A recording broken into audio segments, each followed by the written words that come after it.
Hi, well, I'm back for another tool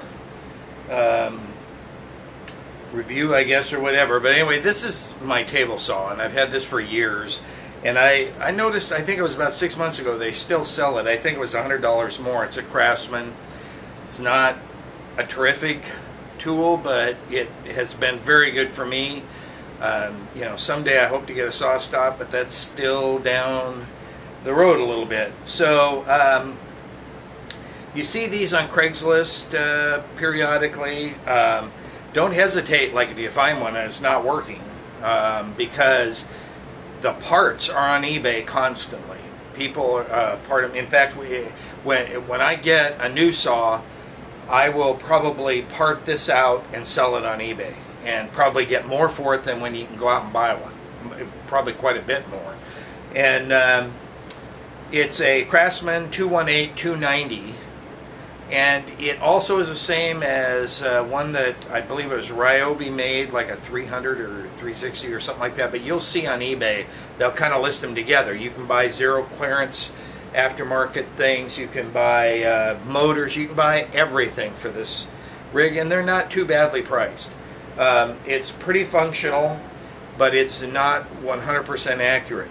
So you do have to be careful with that, because, you know, a cheaper saw has parts that loosen a little bit, very hard to, you know, you can adjust this up to a certain point, but you can also force it as maybe you're pushing a piece of wood through that is a little bit not bowed so much. I mean, it doesn't take very much, and you can force the fence out of the way or whatever. So anyway, I'm going to probably start and stop this several times so we can get a different view, but I'll show you first how this thing will set up. So I'm going to move the camera. Again, I'm going to set it up in this space right here, and it doesn't look like much room, but it actually is perfect. I can go 4 foot back from the blade, and if I've got bigger stuff, I use my track saw. So anyway, here we go. Okay, I'm going to bring the saw over and kind of act like I'm setting it up, and I'll show you some things that I've added to it. So let me grab this thing. Uh-oh. I've got to crawl over. I guess I'm going to have to move you. That wasn't very well thought out. Anyway, this is, and you can see when I set up the shop, how easy this thing is to do. I'm alone right now, so it's more difficult for me to film this real well, but it's mostly the parts that I want to get into here. But anyway, I mean, this is pretty darn easy. Now in a second I'm going to move the camera down so you can kind of see what I do, but I get it kind of lined up. I kind of have a pretty good idea, and even after you set it up, it's pretty easy to move it around. So okay, we're back again. You can't see my head, but I'll show you all there is to this. I mean, it sits up pretty sturdy, so I can clean it and blow it off and everything. You push this little button, the wheel comes back, and you just kind of push down, not up. And I mean, this thing is so easy, it's amazing. And then I can kind of adjust it a little bit better as I get it going, but I'll leave it back there for right now. Some of the things on this saw, I'm going to go ahead and move this up. Okay, here I am. I have to bend over a little bit. I don't know, maybe I should do this over and do this with somebody holding the camera. But this rail guide here and the one on the back, actually very easy to move back and forth. So I could actually make this longer on the left side of the blade or longer on the right side of the blade. These panels that are in here, and you can find these online. I've added some things here, but you can find these online, and you can move those, and each one of them has a miter slot in it, and I've made it so the whole thing is a table. You can see this one over here on the end, and I'll kind of show you while this thing, I think we're pointed over here. There's another one on the end here, and that one comes off. But one of the things I've done, you can add things to these. This one, I don't use it much anymore, but it's got a Saber Saw underneath, and you just feed the blade through the top, tighten it, and I bought a $30 Ryobi one, but it's real easy because you just flick this thing and it tightens the blade automatically. There's no screwing or anything. The cord goes underneath and over there, so I can use the table saw to turn the cord off and on. I don't use it much anymore because I have a scroll saw and a band saw, so I don't need that much anymore. In fact, I haven't used it for probably a year anyway. But it's there, and you can move boards around, do circles, all kinds of things with that. On the other side, which you can't see as well, but I'll show you from the other end later, is I've got a box underneath, and I'll show you that too. And there's a router in it. This part is on a router. I don't know what I did with the, oh, there it is. The fence, when it goes on here, you also can, there's parts that fit on the fence that come with the saw to suction dust for the router, and it's kind of a router fence all of a sudden on this side. And it works okay. In fact, I left the router on here because I built a router table. You can see another video on that. But you know how sometimes you might have something set up in your router table and you think, oh gosh, I wish I could do this. I don't want to take that apart because I've set it up. Well, I can do it on here.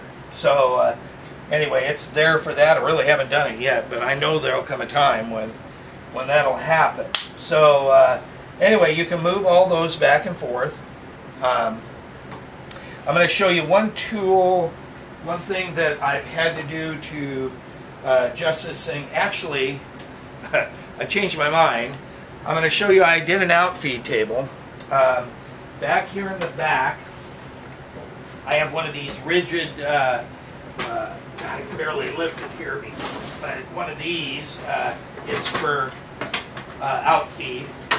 And I put that back behind it, and I set it the right height for this outfeed table that I built. And what the outfeed table does, I'm grabbing it right now. Uh-oh, didn't work. Sorry. Try to cut that out.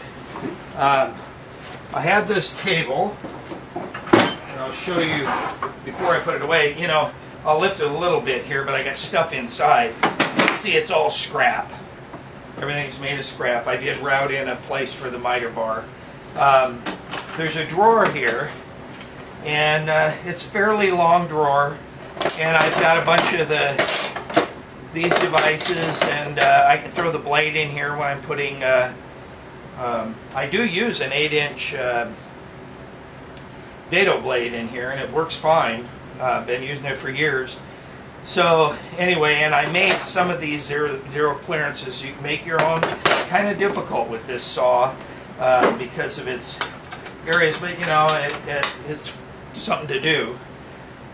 So what I do is, if you see on the side, is I just made a piece of wood that kind of is the same angle and size as this spot right here, only on the back. So what it also does is you can see I've got a thing goes in a T-slot and another one down here, and that one will have to get started. That's probably the hardest part, is getting that started.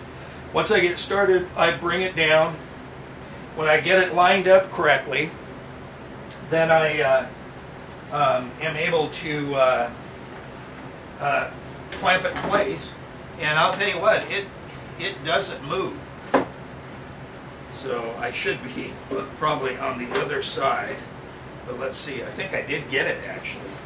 So this is one of those things where don't force, just kind of doing it easy. And I'll bring the table saw down to where it's going to eventually end up. And see under there, I've got to hook up my...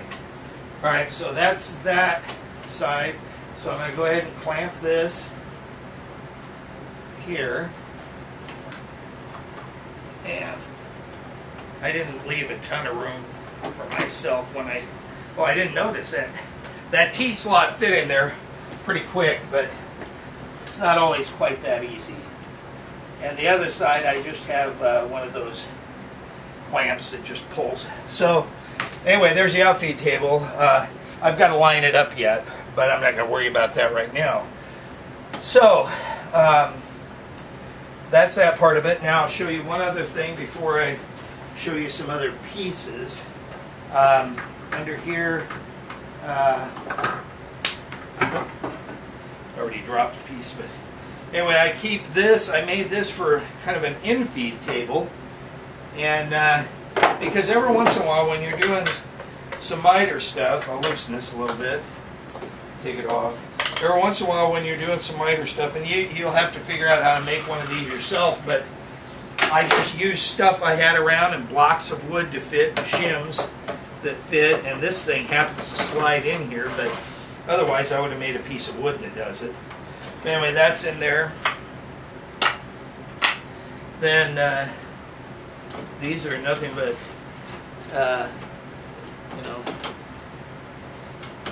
T-bolts that fit in the slot, and every once in a while I do have to use, because it's pretty snug, and I'll use a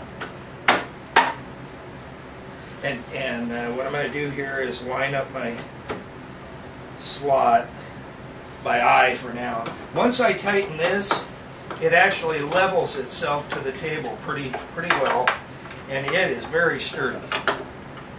So if I have bigger pieces, deeper pieces of wood, then I can take my miter bar, slide it in there, and I can have the wood come back farther here, away from the blade. Now, a bigger saw, you wouldn't have that issue, but for this, it's just an idea of something that down the road, I mean, I made that quite some time ago. I don't use it all that often, but I do use it periodically.